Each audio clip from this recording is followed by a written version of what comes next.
Surviving Sister Wives contains adult content that may not be suitable for Latter-day Saints or sinners. Listener discretion is advised.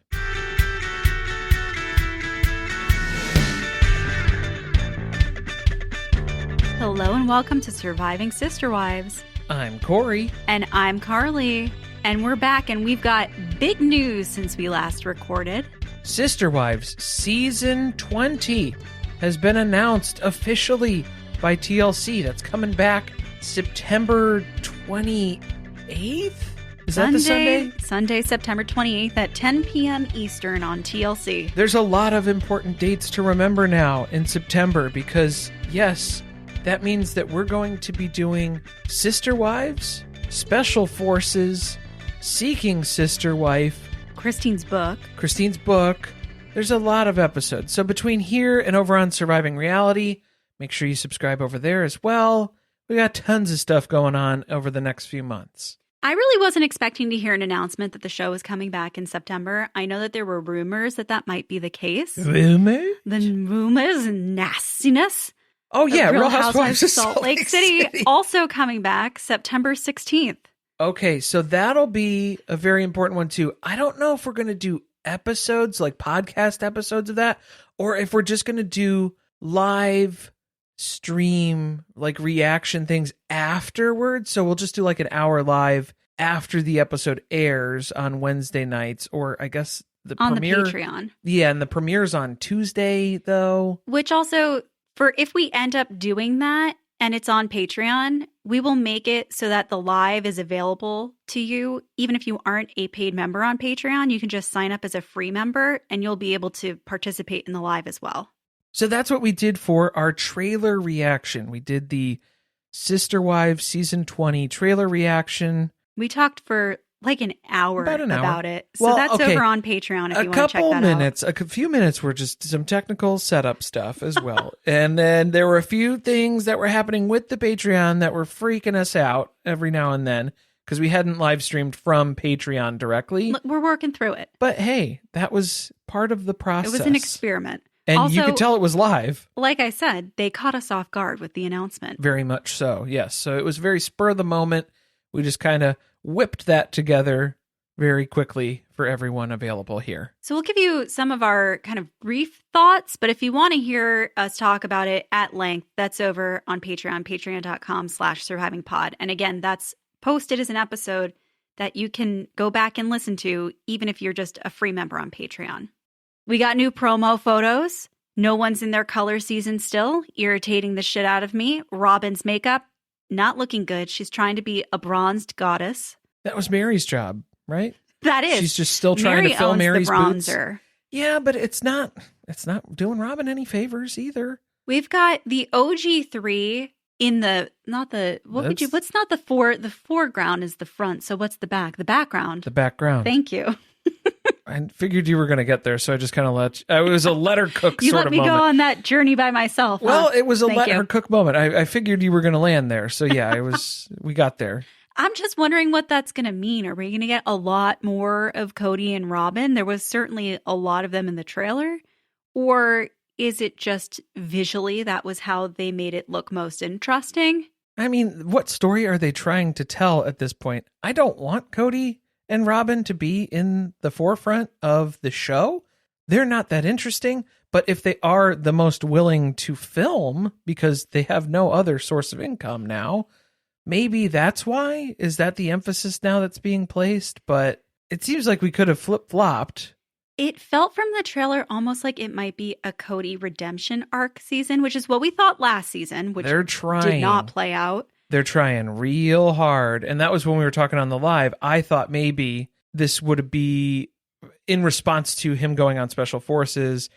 He had stuff that he realized that he needed to work out that he was still holding on to. He was trying to make amends with everyone. But then people in the comments were then suggesting maybe this is before he goes on Special Forces. And he's kind of going off to war and he wants to make things right with everyone. Before he's going to Morocco. He might not come home. The furthest distance I think he's ever traveled from the tenders. The furthest from home I've ever been. Carly doesn't understand They're Fellowship right of the Ring. over my head. That's okay. Lord of the Rings references are lost on her. Yeah, we've watched quite a bit of Lord of the Rings, and I made you watch them during COVID, not the extended edition. I gotta tell you, I zone out hard. You didn't remember any of it? Not really. Oh, Carly. All right, well, let's remember this. This is I'm sorry. similar lore. Are you're done talking about the trailer? Yeah, I think I'm done talking about the trailer. We're talking about it for an hour on the live stream. Go check it out. It's the real stuff, the real deal. I think it looks exciting and fun, and I'm looking forward to the season. Okay, what I will comment on, since you got me going now, there's people on Reddit who are poo-pooing David and Cody hanging out together. I say, go for it. Yes, let this happen. It needs to happen. Maybe not them being friends, but they need to spend time together. We need to see the awkwardness on camera at events. Put these people in the same room together. I don't want people talking about each other from afar about what they think they're doing or what they made them feel at one point in time. Show me. Show me how awkward it is. It was getting really weird watching them talk hypothetically about stuff going on in other people's lives that they weren't directly involved in at all. So like the baby sprinkle, right? What was that? That was this past season. Sprinkle. Because everybody was uncomfortable in the room. You could visibly see it. They were talking about some things, but then they weren't talking about other things. And that's what I want. That's what I need. Need more of that. I'm done talking about the trailer, though. I want to talk about the painting. Oh, the painting. Come on, we can't just. You want to glaze past it. You just want to be done with it. Well, no, we're gonna be talking about it a lot. We're gonna be. Why? What do you got? All right, come on. What is it? Cody commissioned a custom piece of artwork, which you see in the trailer in their new house. And it is the infamous engagement photo where they're leaning on the car. He has had it made into an oil painting. And I was clocking this thing. It was a couple feet wide. I mean, this thing's huge. The artist posted an entire story about the creation of it and how they listened to music from Cody and Robyn's wedding, and it was created as an anniversary gift. Like, there's lore behind it. And what song was that? Because it was the song of their love. So I don't know if that was music from the wedding day. Pachelbel. Music for it was Canon and D, most likely. Because then that was Canon when Robyn was getting the D. There must be some other symbolism that's in there too. Has to be. Maybe we'll get to see him commission the piece on this season. I don't know. All I know is there's a lot of gifts going to Robyn. Jewelry, watches. I guess watches are kind of jewelry. Do they fall in the same category? I guess, yeah. I don't know. I've never received a watch as a gift. Right, yeah. Artwork, whether it's in the form of paintings or sculptures or expensive vehicles. There's a lot of stuff that they're spending money on. This show's got to keep going just so they can fund the gifts that Cody's giving to Robyn. Gifts. We know that's the reason for the season. We need more gifts. So our recaps of season 20 will start on Monday, September 29th, after the episode airs the night before. And of course, if you're a member of the Patreon, you get it early and ad-free that night after it airs. Sunday night. Let's get back into our reading of Becoming Sister Wives. We have moved on to the family section of the book. Family. And we told you last week that we're going to be picking up the speed a little bit because we need to get this book finished by time Christine's book Sister Wife is released on September 2nd. But the real reason is because if we did Meri's chapter, we could have done Meri's chapter on its own at this point. But then next week, if we tried to do Janelle's chapter, it would have been a pretty sad episode. This was about 5.5 pages, maybe, that she was able to turn in. That was all she had to say? That must have been a busy week for Janelle. She did not get her page count to where she needed it to be. She was like, hey, can you guys cover me on this? It's not looking good. What did you think so far about the family section? Because they're kind of just reiterating things that I felt like we already heard them say in passing in earlier parts of the book. Well, it seemed to be very financially focused initially in Meri's section. That's where she starts with the family finances and also just the general inconsistencies of whenever they do seem to land on a system for running their family and doing things effectively, doing things efficiently, then things change. There's some big life event that happens. They move, change of jobs, kids are growing up. all of these changes that just displaces the system that they've established, and they're now caught in upheaval and they're reactive to everything else again. That seems to be the trend. That's just because Cody likes to operate from a place of chaos. He has to, I would say. Yeah, and like that's his way of maybe not keeping control, but I think it is a way of not letting any of the adults in the family come to the realization of how miserable they are. It's a way to just distract. Oh, that's a good point. The more fires you have to put out, the less time you have to focus on the things that you put on the back burner, which are mostly their feelings about each other. Yeah, there's a lot of mentions from Meri. I think I highlighted the word autonomy, or like freedom and autonomy, between this segment and Janelle's segment, probably at least like 5-6 times. So there's a lot of addressing the individual parenting that's happening here as part of the greater whole as well. I found the financial stuff fascinating. And I'm actually shocked that there wasn't more of that in Janelle's chapter. Well, for supposedly being the wife who ran the finances, she had a lot less to say. Well, I was going to say this did not corroborate Cody's claims, because when Janelle and Cody first married, Janelle, Cody, and Meri all shared a bank account. Diabolical. Diabolical. I need to hear everything about the fights that they had back then. And it was a joint bank account specifically because Janelle was added. So obviously, yes, there is some finances that are being allotted for that specific expenditure. Joint bank account. I'm not surprised that Janelle was not thrilled by that, because from what we've gathered in earlier parts of the book, it seemed like she was the one putting in a lot of the money, and Cody and Meri were the ones taking a lot of the money out. They were the minuses. Janelle was the plus. So that's not a great feeling. Well, and then especially when it's, you're talking about Meri was seeing it as she was the one who came with the budget. She was in charge of that. But then they would do like a family meeting, and then she would kind of carry out the decisions that everybody had reached as part of that consensus, allegedly. But then what Janelle felt like was, oh, this is Meri controlling the money, and I'm not allowed to spend anything because it's Meri's money now. It's in the family pot, and then she's got control of it. It would feel weird as an independent adult who has had their own job and career and supported themselves, I guess owned a house also, to come into a relationship and now you're reliant on somebody else giving you a budget of what you can spend of your own money that you made at your job. Yeah, it's not a great setup.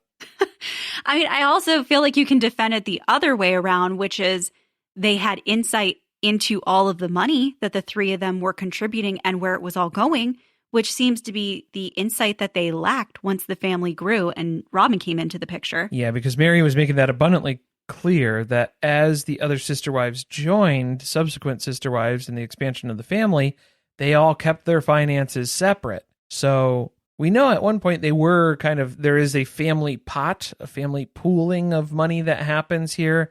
And then they kind of describe that as well. They kind of divide and conquer based on people's incomes. Here's the bills that you're responsible for based on your level of income. It is really weird. I was thinking about that, about how you may pay somebody else's bill. That's what Meri described. Yeah.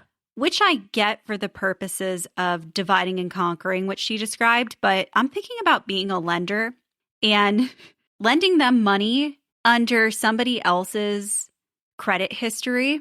And then that's not even the person who's ultimately paying the bill. I guess it is kind of fraudulent. I mean, anyone can do that, right? It's not unique to them. I was going to say credit scores in general are made up imaginary figures as well. Right. But you're also going in and saying, hey, I need a loan for, a car, let's say. They have no idea that you're also paying the bills of 2 other people in your family. Because it's not in your name. So your debt to income ratio, when they're calculating those types of things, isn't accurate on paper. It's just not surprising to me that ultimately money became a really big issue and that it became such a mess that it was impossible to untangle it all. Well, especially when Meri's talking about there are oftentimes in a big family like this, major expenses that pop up too. And those you can't plan for. It's an emergency to not have an emergency fund, as we all know. But sometimes they would have to pool resources and pull together to make those bigger purchases based on, hey, who has some extra money lying around? Meri needs a car because she blew her transmission. You know what I highlighted was the part about how usually in situations like that, though, you could get by just asking Cody and that he would be able to help. So Cody had a significant pool of his own money, which later I think became Cody and Robyn's money. And then that pile dwindled drastically. There was nothing to dip into if you needed it anymore. Less dollars, more dollies, I think, is what we end up seeing as a result of that. But also I liked how it was the feast or famine sort of approach, too, with Cody, because he was a salesman. His whole career, his whole life has been sales, where sometimes you have good months, sometimes you have bad months. So he's either flush or bust is what it usually comes down to. And that means, hey, on those good months, sometimes you got to play catch up. Sometimes you got to cover your losses from previous months.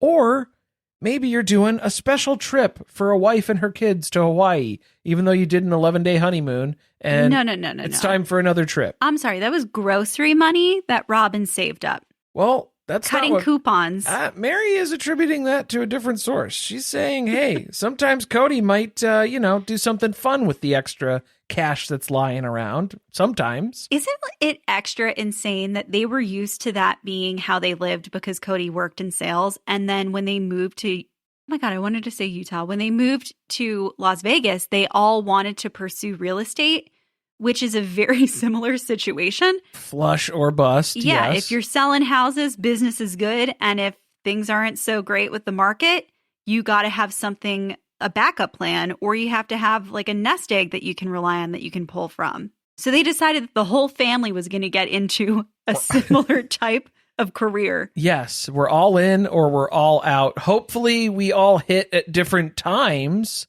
But there's no guarantees on that, and there's no way to calculate that or forecast that into our budget planning, unfortunately. Just smart decision after smart decision in this family. Most smartest. Get a picture of that.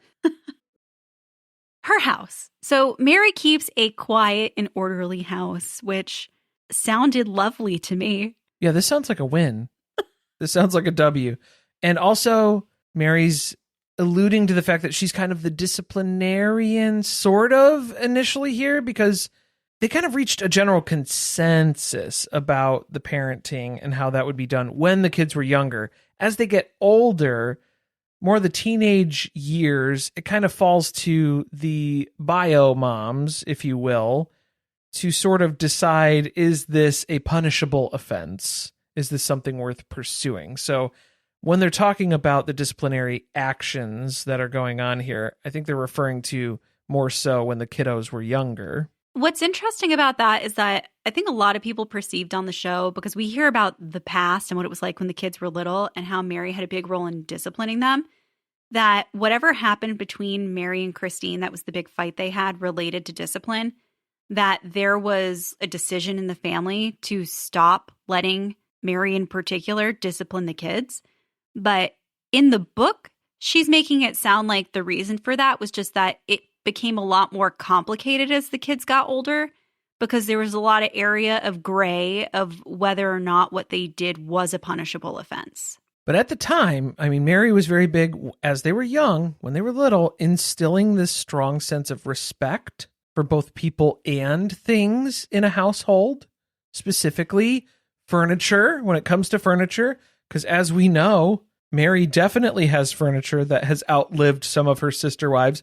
We've seen the Titanic couch on display. I'm sorry, outlived some of her sister wives or some of her sister wives' furniture? Sister wives is what I was trying to say, but I said it quickly. So, I mean, that Titanic couch might outlive some of her sister wives, though, actually. She does like an antique, and antiques are not really compatible with small children. But then also, I agree that children should not be jumping up on a couch and destroying things, because then you look at the differences between what were those, the look back and the talk back episodes.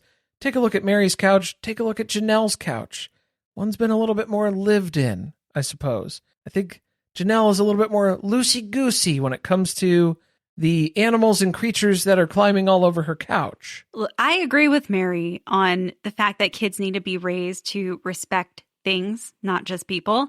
But I guess in the defense of Christine and Janelle, they had many, many more children in their homes versus how many children Meri had at home. Right. So the idea of controlling 6 kids from doing anything remotely close to either jumping on a piece of furniture or roughhousing near furniture seems like maybe at some point it just gets a little unrealistic for the number of children you have versus the number of adults that you have around supervising them. But I do like Meri's approach here at the beginning of page 173 about teaching their kids to respect Meri's space and not act like wild animals running through the house. Did I miss the sentence that said wild animals, or did you added that in there? At the top of page 173. Oh. Not act like wild animals. She did use those words. Running through that. That is verbatim how she described it. So I do agree. Yes, I agree with that. This next part started to make me think a lot about Kate Gosselin. Oh, no. For those of you who don't know, Kate Gosselin has made a resurgence, I guess. She has joined TikTok and has quickly amassed a large number of followers. And her comment section is very interesting because there are many people who are looking back on the old days with John and Kate +8 and feeling like as adults and as parents, they're understanding a bit more why she was so overwhelmed and abrasive. I know you are not buying that at all, and you hate her. Yeah. But the point I'm trying to make is that there are people who are now willing to look at Kate Gosselin in a different light because of the number of kids that she had in the situation she was in. Well, I think they are quick to forget the institutionalization of her teenage son at certain points without fair. reaching out to the biological father first, which I have some issues with. And there are some other concerns with the sort of character type blind spots that she might be missing there that people seem to be glossing over so affectionately because she's making homemade dog food on TikTok now. You're not going to win me over with this bullshit. Okay, fair enough. But Meri did not institutionalize any of the kids that we know of. True. So I'm just trying to give more of an apples to apples comparison. That if you're willing to look at Kate Gosselin and give a little bit of empathy for the situation that she was in, that she was overwhelmed by the number of children that she had around her and the role that she was in, that's not actually much different from what Meri was doing because she said she was the only mother at home with kids anywhere between 4 and 9 kids at a time, depending on what year it was, because sometimes Christine worked, sometimes she didn't. So there were a lot of times that Meri was the parent at home who was in charge of taking care of all these kids and disciplining them. And what ultimately ends up happening is Meri kind of mellows out as the years go on, and it was kind of like an evening, a balancing out that took place here. I think when it came to the punishment, the disciplinary actions that were being taken for Meri, she became a little bit more patient with the circumstances that she would find herself in, given the number of kids that were around. And then they would also learn to sort of respect what her expectations were in her part of the house a little bit more. So there was kind of like an understanding on both sides as the years went on. Yeah, and I think there was a little bit of Janelle and Christine telling her to mind her own business, that if it doesn't concern your child, then maybe you don't need to get involved in the disciplining of the other kids. Well, that's interesting then, because we do have an example that Meri goes to where Christine handled a disciplinary action that was required for Leon at a certain point, which Meri felt it was inappropriate and a little extreme. So if Meri feels like it's a little extreme, how extreme are we talking here? I needed details because, to be honest, when I read this, I thought, oh, she knew that Christine included a story about her in an earlier chapter. So she went back and threw in a story about Christine doing something she didn't agree with related to disciplining the kids. Well, this is too vague to make a distinction for us to judge based on. So that's what I'm saying here, is where it's kind of difficult to navigate and take a side necessarily here, but it seems like they were able to sort of talk through it. Christine remained respectful to Meri's feelings about it. They have to be. They're co-parenting all these kids together here. I did like Meri's part where she was talking about how I never disciplined the kids if I didn't think they could understand how to correct their behavior. So what she's saying is usually she would give the kids, here's an order, here's something to do. If that's not done, then you can't go do this other thing that you want to do. So you're given a responsibility. If that's not taken care of, then you don't get to do fun things with your siblings. I've just always had a really hard time because they are all so vague. It's not just Meri, that I'm unclear as to whether or not Meri was really an abusive monster, which, it's a little harder because some of the kids have come out and said that they felt that that's how Meri was. But when you have the other adults telling stories about the friction between them when it came to parenting the kids, it's not clear whether the issue was just that some of the parents were a lot more lax than she was. That's the version of the story she's telling. That's what it's sounding like. Yeah, she's saying that Janelle and Christine, a little bit more laid back in their approach. Meri was a little bit more direct and assertive and would address things exactly in the moment, because then that's where we have the 4th of July rebellion example that's given here with Robyn's kids. Yeah, she really talked at length about that. So in one of the episodes, if you guys remember, there's a little squabble that happens between some of the kids that they're bullying. They're bowling. Actually, that was the bowling episode. Right. The teenage boys are bullying Robyn's girls. And nobody's really saying anything about it as they're about to walk into a restaurant. And Meri flips her shit and starts yelling at them about how they need to start accepting Robyn's kids, that these are your siblings. You need to start acting like it. And everyone else just kind of freezes and doesn't know how to react. Well, because that's where it gets confusing, I think, for Christine and Janelle, because for them, Meri seems to be getting mad at the boys for bullying or picking on Robyn's girls. But then also Christine is like, that's how they treat their siblings. So then you're yelling at them for not accepting them as siblings. But Christine sees this as like a rite of passage, that now that the boys are picking on the girls, oh, they are officially siblings now. It's a little too cutesy for me in that approach, and that shouldn't be excused away of, oh, well, they treat their biological siblings like shit, so it's good that they treat Robyn's kids like shit now too, because it's showing that we've really blended as an official family now. And Meri's saying, look, a little bit of teasing here and there is one thing, but if it's a continued thing where the girls are constantly upset by this and it's going unaddressed, that needs to stop. This is a problem. I was trying to figure out whose side I was on in this story, and I almost feel like I'm maybe in the middle, because I agree with Meri that things should be handled more so in the moment, because Christine's criticism of the way Meri handled it was that she would have waited until after they had gotten home, or I guess to the camping site, and then spoken with the kids individually instead of confronting everybody in front of the whole group. But the problem I had with Meri was that it was very reactive, that maybe Meri could have taken a second and said something to Christine and Janelle and Cody and Robyn about what she saw and that she thought that it needed to be addressed, versus just going ahead and doing it without anybody else's sign on. I get that. But also, like, in the moment of, if you have children in distress at the hands of other... Were they in distress? Well, I guess that's the question. It seemed like they were, but I mean, like, for them, so like, if Meri saw Leon reacting the way that Aurora was, Meri would be upset by that. So she got upset seeing that this is what it is. Maybe Robyn's kids are a little soft. They're not used to this. We get that too. Maybe.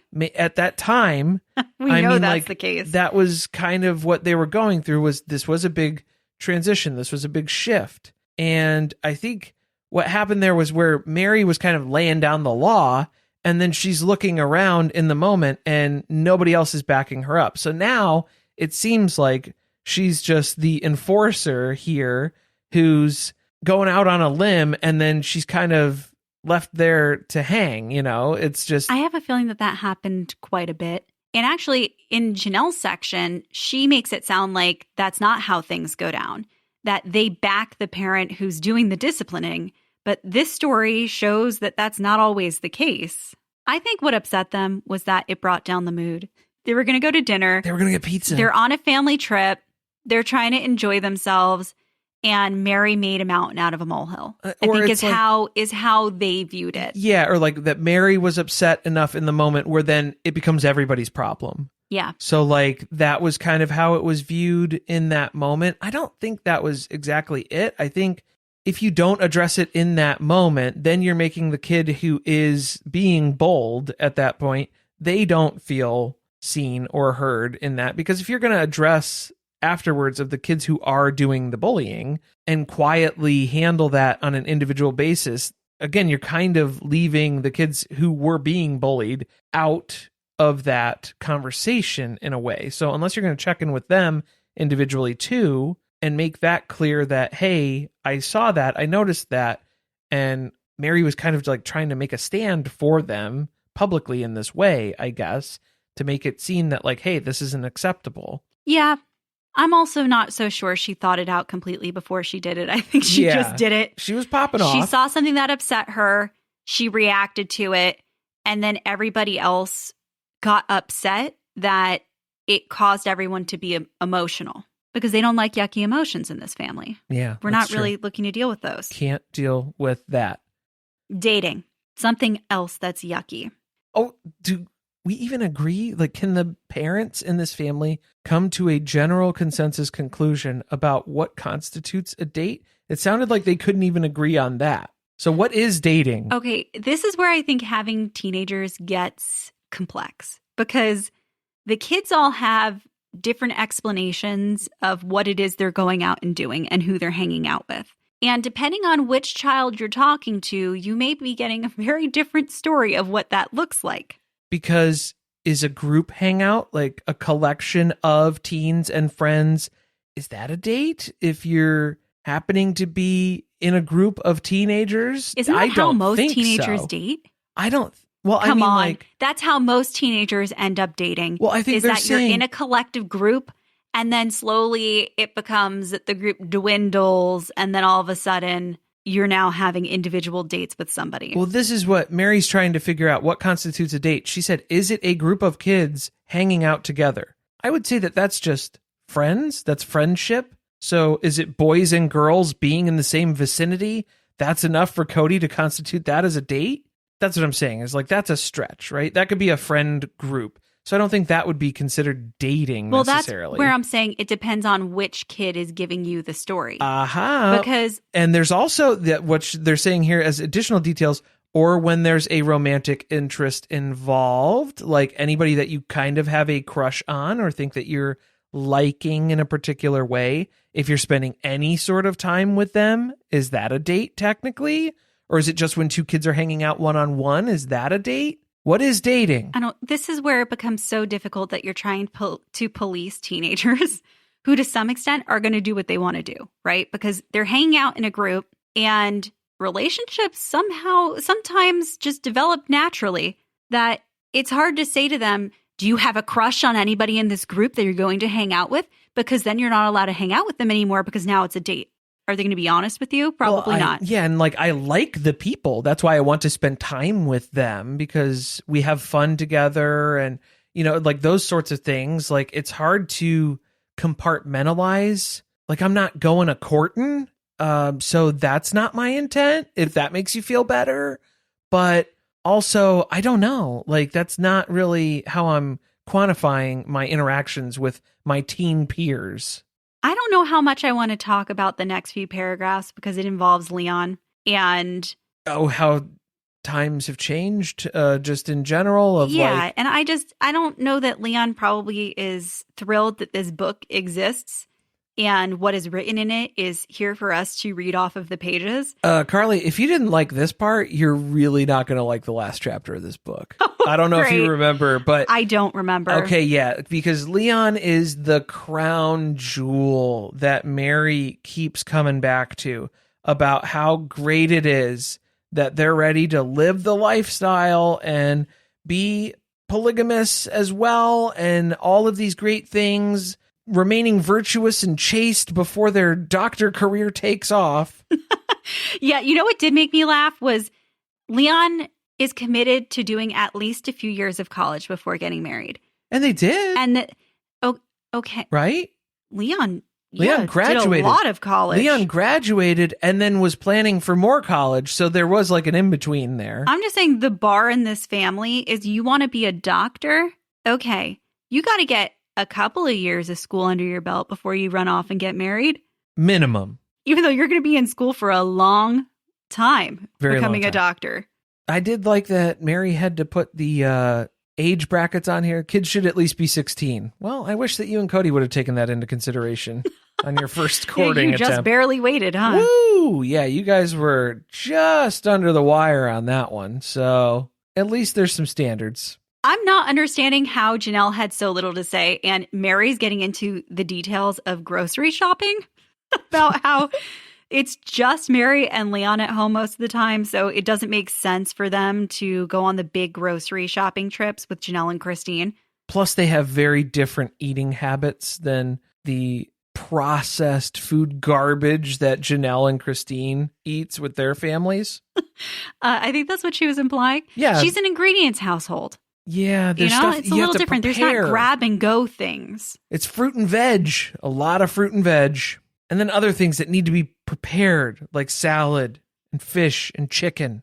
I don't know why I felt compelled when she talked about how she couldn't allocate the grocery shopping to her sister wives because she did that before and it didn't go well.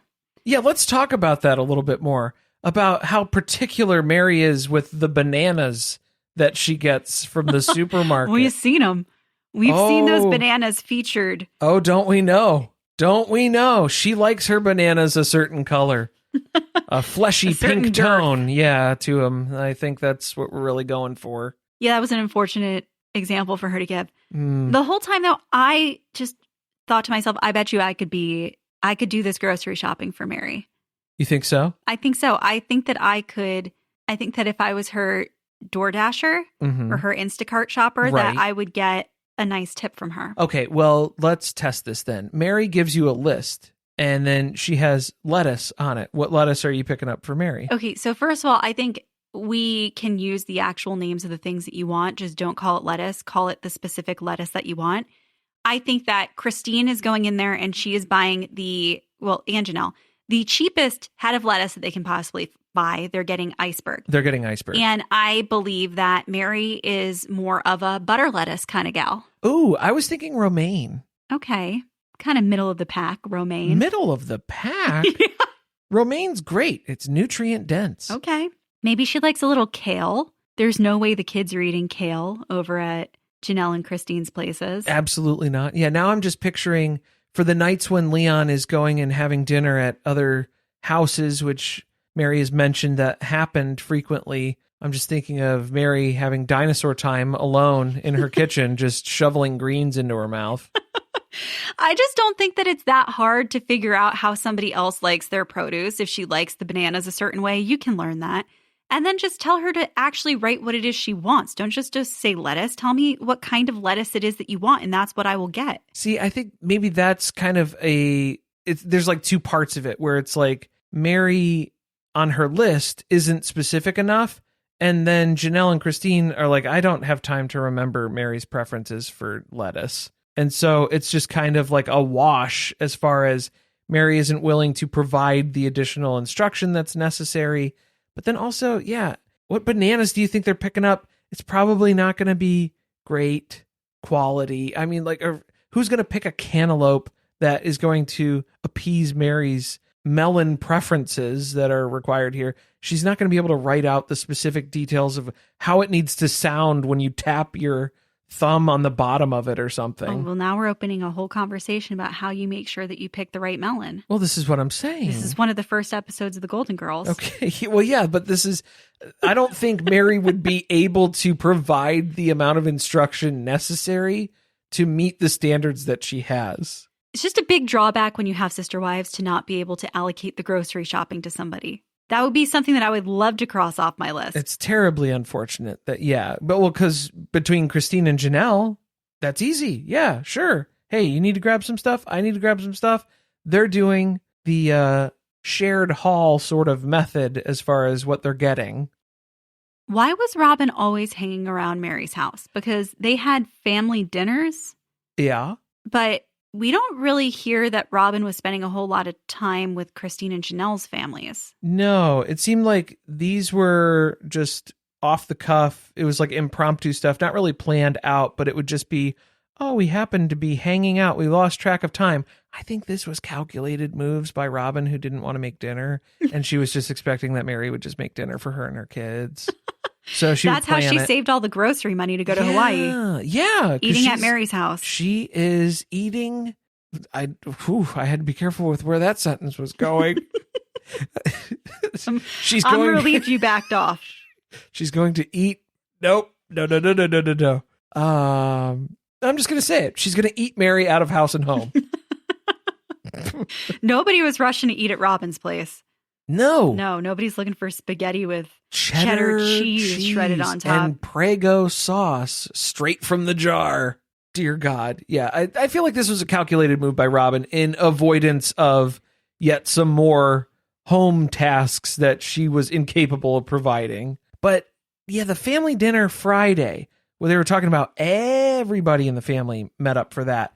Eventually, that kind of trails off as kids start going off to college, or kids have their driver's licenses, or things going on, football practice, and whatever else is going on in their lives. There's different things happening. I don't like that they let that happen. I don't like that either, because I mean, just because Logan went to college doesn't mean that you have to stop doing that now because Logan isn't there. Okay. Well, it's hard when dad leaves the family. It is hard. It is difficult, but just that doesn't mean that it's the end of that where, oh, Logan doesn't come to this anymore, so now we don't need to be doing it anymore.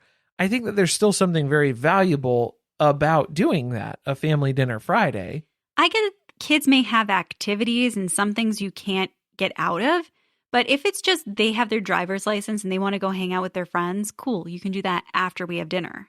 Yeah, you could do dinner first. Are we just learning we would be really mean parents? Is this mean? Is this mean to be I think like, people hey, think this is mean. Well, and even if it's like, okay, Friday night ends up being, if there's a football game every Friday night, yeah, maybe let's not do Family Friday. Friday's not the best night. Maybe we plan a different night. So like on a weekend then, because they were saying they do lunch on Sunday too. So could you do Sunday dinner, maybe Saturday lunch, whatever, on the weekend if that's easier. But I mean, obviously people have things to do. But it's just so clear that once they moved and the kids all got older, that they really stopped spending time together as a family. And maybe part of that is the influence of Robyn wanting her little unit to be prioritized. But it does sound like part of it is that there wasn't anyone who was taking the lead and saying it's not okay for the kids to go run off and do whatever they do, and then we never get together. Yeah, just like a general collapse of the family culture that they had tried to establish for so long. And Meri seems pretty emotional about the fact that her house, when they lived in Utah, when she was the middle unit, she used to have a lot of the teenagers who would collect there. And now that they've moved, she's not getting a lot of the kids coming to her house anymore. Well, because Janelle has the better pool. Because Meri thought she could entice people over to her rental in Vegas because she has a pool, but Janelle's pool is more popular. Janelle's pool is more popular. That was a very Eeyore statement, wasn't it? Because it's a little bigger than mine. It kind of makes you wonder, were they collecting in your part of the house just because there wasn't a lot of other places to go when they lived in the Lehigh house? And you were in the middle, so they kind of by default had to pass through your part of the house and it was a place to go.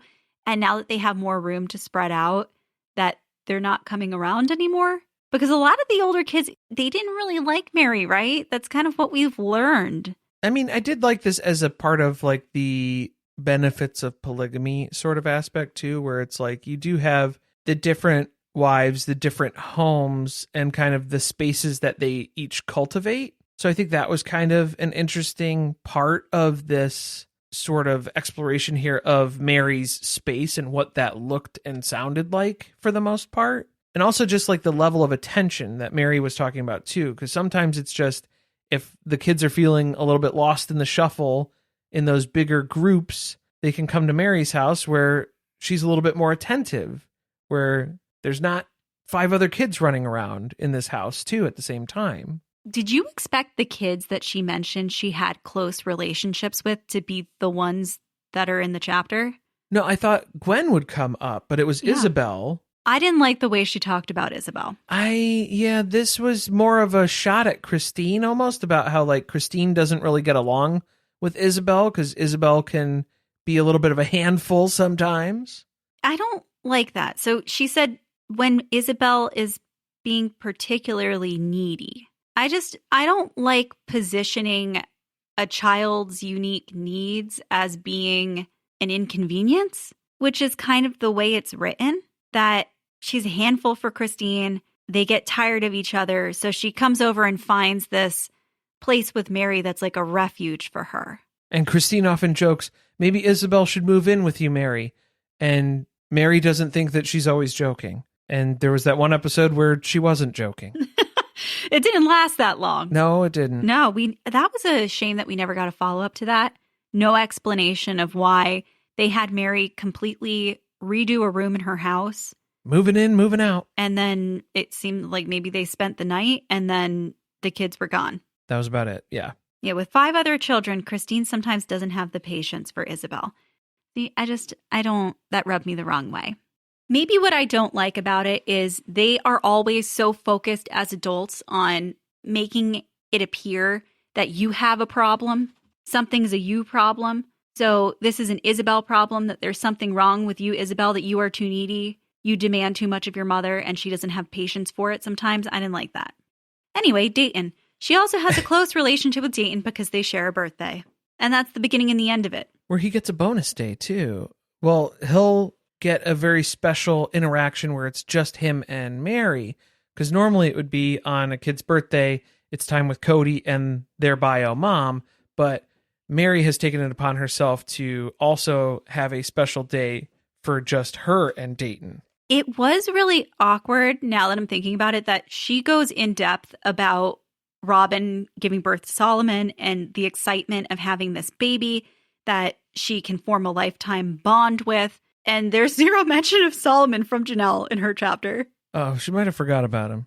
Well, she might have wrote it before Solomon was born, and then she never revisited those pages because it was just a couple. And we meant to go back, but never got around to it here.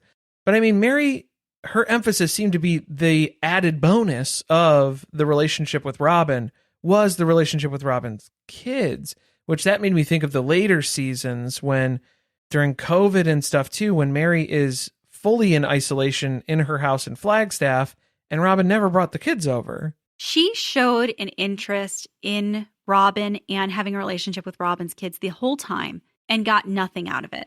No engagement from Robyn on making that happen. But then Robyn wants to turn around and complain that they've gotten thrown out of the Brown family.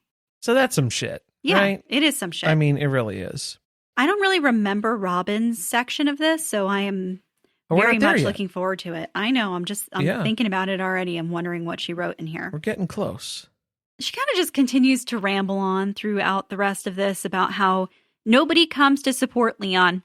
It was circling back at Leon's school activities. It was circling back to, yes, the family is busy. There's lots of things. What we've learned is not every single person needs to show up from the family to have family support. As long as somebody's there, it's great. That's good enough. That was more of what Janelle had to say, wasn't it? Oh, maybe I was taking that from a different way. Because it seemed like Meri was saying, oh yeah, Leon goes out of their way to go to Hunter's football games, but then nobody came to Leon's choir recital. Yeah, that's what I thought the point of this was. Maybe it's not as exciting it's a little bit of a jab.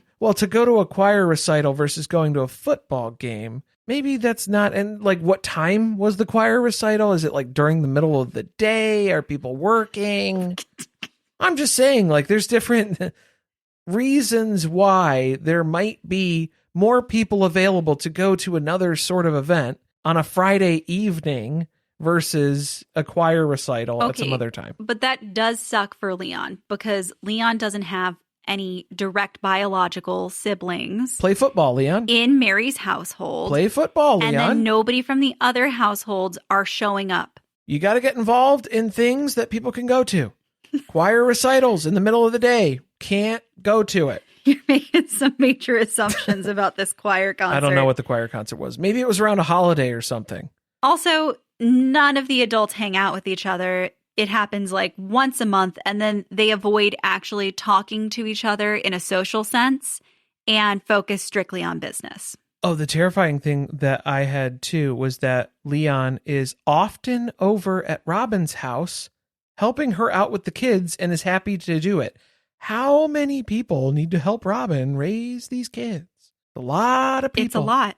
It's a lot of people, because now we're up to 3 sister wives, two teenagers, a couple of teenagers, a Mindy, a nanny. There was another one. There was another nanny. And then the third nanny who was in... I've already lost track. In Flagstaff. I'm That's losing 6, count. plus Cody. Cody can't go anywhere because we need Cody at home. Tenders. It's a lot of people. It takes a village, and the village is at Robyn's house. They're writing this book as Meri is approaching becoming an empty nester, and you can kind of tell where her head is at this point in time. She's not really looking forward to being an empty nester because she's heard that people have to figure out who they are again after their kids leave home. That sounds like Meri needs to make a decision, and we know Meri does not like that. Meri doesn't want to have to decide on anything. Well, this is such an interesting conversation that is not being had within this chapter about, I'm going to make a criticism of American society and parenting, and people are probably going to get upset about it, but I'm going to do it. I think, particularly in America, there is a focus on when you have a child, you become a mother, that you are just a mother. And maybe you have a career, but having hobbies and things that you keep up with that are just for you tend to not happen as much anymore. And when people become empty nesters, they've put so much into being a parent that they've forgotten a bit of who they are as an individual and as a person, and that they're having to figure that all out again versus having been able to maintain some of that while they were a parent. Plus, I would argue that Meri, in general, didn't know herself before she jumped into 1,000% being in this family, starting this family with Cody, having Janelle join in, and then they start having kids, and then next thing you know, it's 20 years down the road, and your life is you're flying by as far as what's actually happening in your life, and she doesn't know what she wants the rest of her life to look like. It's not really a mystery that Meri has ended up in this place. Right. I mean, it makes sense for her to be struggling with this at this point, but then anytime she brings it up, it has to be dismissed, where Robyn's like, you still have kids? You have kids because we got all these kids. I have kids and I need help. Okay, that's not the same thing, though. And then also, if you're struggling with your identity as an individual, Meri, just continue to be a mother to my kids.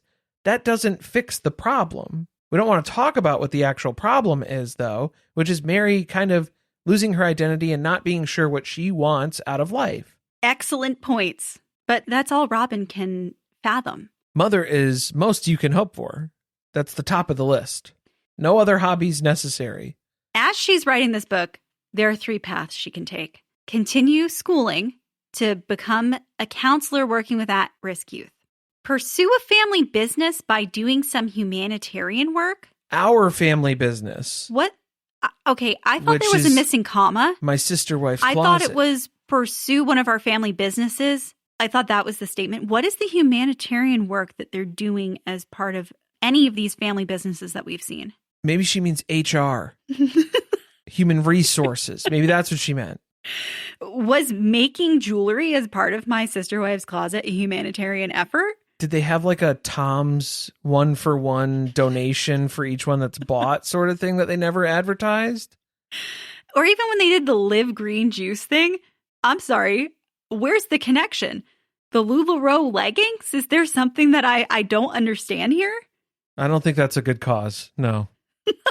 Or she can travel with friends and family to places that she's never been before. That sounds like probably the one that you should go with, but she didn't have catfish on the list. Wasn't expecting that. No, that was a real... That was a shocker, a surprise. That's all. That's all I've got for Meri. Well, and then aside from, obviously, Robyn offering to carry her child. Yeah, I didn't even bother highlighting anything because Meri didn't actually have any commentary on it. aside from the fact that, wow, what a great thing that Robyn offered that.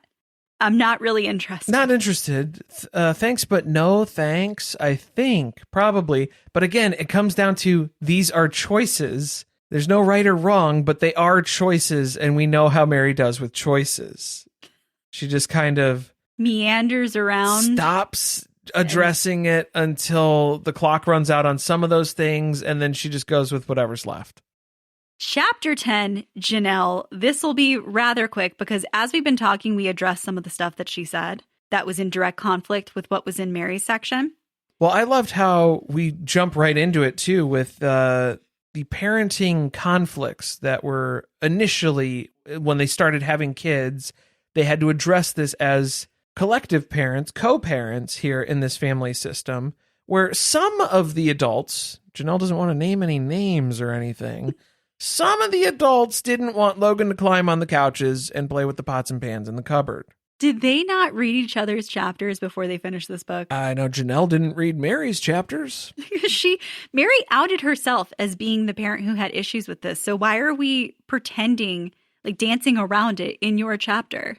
That's just too confrontational for Janelle to call Meri out, even though Meri has admitted that she is the one who did not let the kids jump on the furniture. I don't want to name names or anything, but some of them. Well, at the time when Logan was born, wasn't it just... Oh, no, Christine was in the family, too, at that point then, when Logan was born, right? Because Janelle was pregnant with Logan when Christine joined the family. Yeah, but Christine lived in her own house for a period of time. So that kind of narrows it down. Was it Meri or was it Cody who was upset with this? I think we know because Meri admitted to it. I don't know. The pots and pans...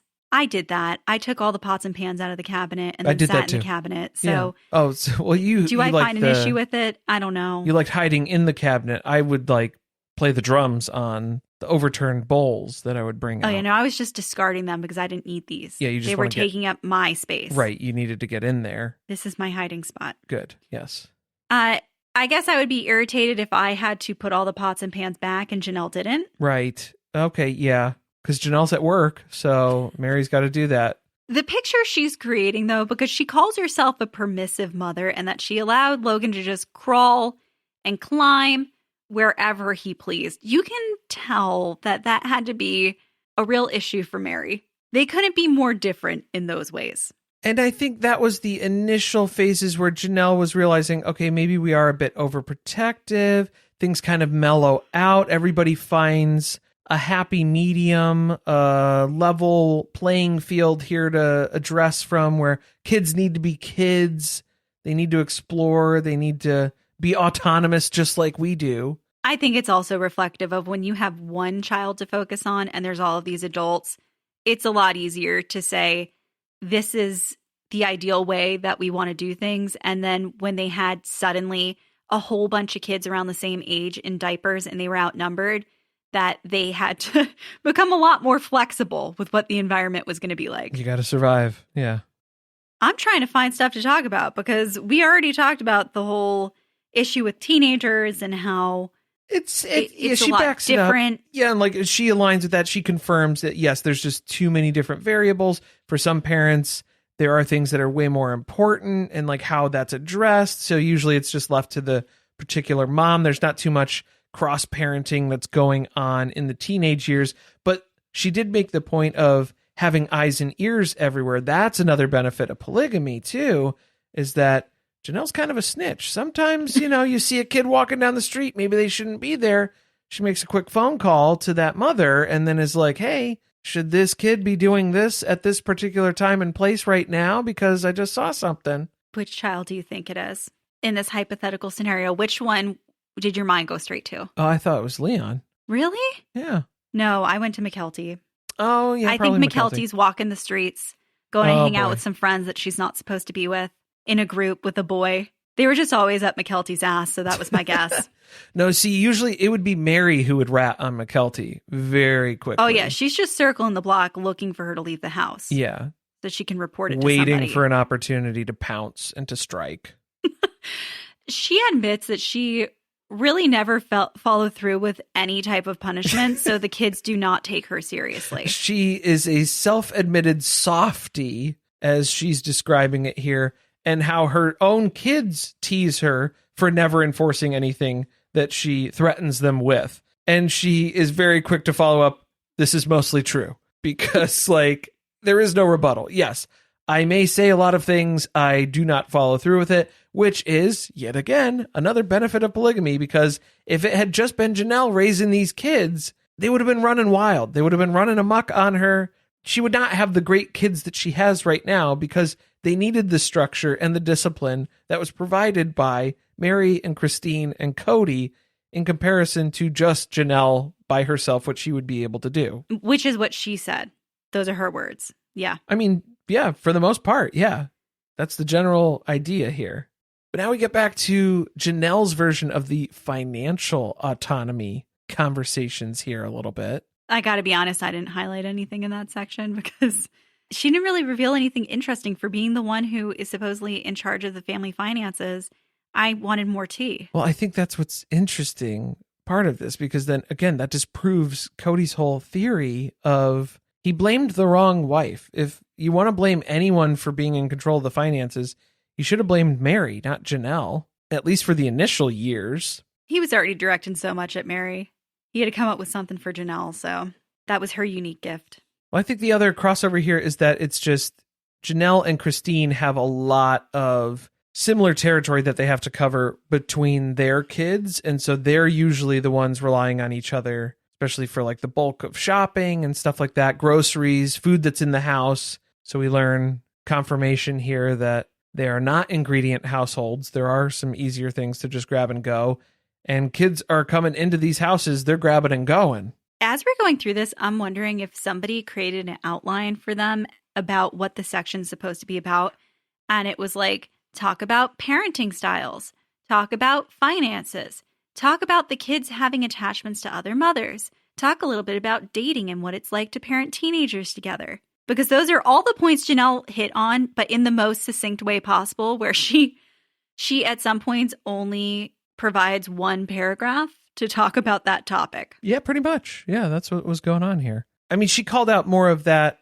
Well, no, because Meri did that too, with about how the different kids that will kind of gravitate towards different moms at different times. And it could be just a phase thing. It could be a lifelong thing. There was just a lot of similarities from chapter to chapter, but she elaborated a lot less.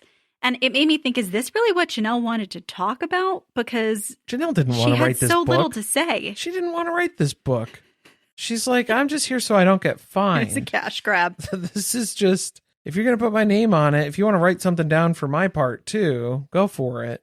Because then we get her take on dating too, which is just, don't get serious too fast. Well, did that prove itself out with Maddie? Maddie and Caleb, not really. Not so good. So, and then also she has kind of a Mean Girls first day of health class sort of approach to don't have sex because you will get chlamydia and die. They need to warn them that you're already carrying the herpes virus inside you. Oh yeah, it's there. This whole family's got the cold sores, so you've got to be responsible. But how does this sum up? This is just a big pat on the back for, even though the family dynamics are incredibly complicated, what we have is unbeatable. We can finally be the family we've always dreamed of being. And that's it. Can we count the pages here real quick? 5? Was it 6? 1, 2, 3, 4, 5. A little over 5. I'll give it 5 pages in total for Janelle's chapter 10. Yeah, I got a feeling that they were coming up against the deadline to turn their pages in, and that Janelle wrote this real quick in the middle of the night. Or at 4 a.m. when she woke up when the roosters were crowing. She forgot about this. She was going to circle back on it. She was going to touch up some stuff. She never got around to doing it. So she just sent, they'll tell me to redo it if I need to redo it. And they didn't. They didn't catch her typo in the previous chapters. I'm just surprised that in the chapter about family, and we know that Janelle has had such a focus on the fact that she chose to join this family and to be with Cody because of the type of father that she saw him being. That in the family section, she doesn't even really talk about Cody. Not a lot of parenting from Cody that we hear about in general in this book. Because, I mean, I guess the last section was supposed to be sorority, so it was supposed to be the sister wives relationships and stuff like that. it seemed like it was just a continuation of that, not so much parenting. There wasn't really a lot of co-parenting involving Cody in the family section. A little bit of a snooze fest so far, so we're going to need Christine and Robyn to really deliver. Yeah, they're going to have to pick up the 2. slack for the next section here, but I don't think we can expect Janelle to be writing her own tell-all biography, autobiography sort of book anytime soon. Not going to happen. Maybe a horticulture book by Tata Farms. I wouldn't count on that either at this point. A few announcements before we go. Over on Surviving Reality, our other podcast, we are recapping Welcome to Plathville. We will be starting Seeking Sister Wife when that begins in September. We're going to be recapping Special Forces here on this feed as soon as it starts, September 25th. It airs on September 25th, and then we'll do the episode the next day or two after that when it comes out. Still figuring out how that's going to work. Yeah, because it's airing on Thursday nights, so we'll have to figure out when we're going to be dropping those. But keep an eye on this feed for those episodes. And stay tuned as more announcements come, because at the rate they're announcing new shows coming out, who knows? Oh, there's probably going to be a couple more shows that we're going to have to talk about at some point. So yeah, they're just going to pile it on. I feel like we're the Grinch at that point where they're just keep shoveling pudding into his mouth, and he goes, he's just like choking it down. That's us right now. But it's just, fruit cake, a la la, cramming the cake in it. Made it myself. Mine's homemade too. Now you're immersed in an entire scene of the Grinch. Yes. None of us are keeping up with it. It's a lot of that. Thanks for listening. See you next time.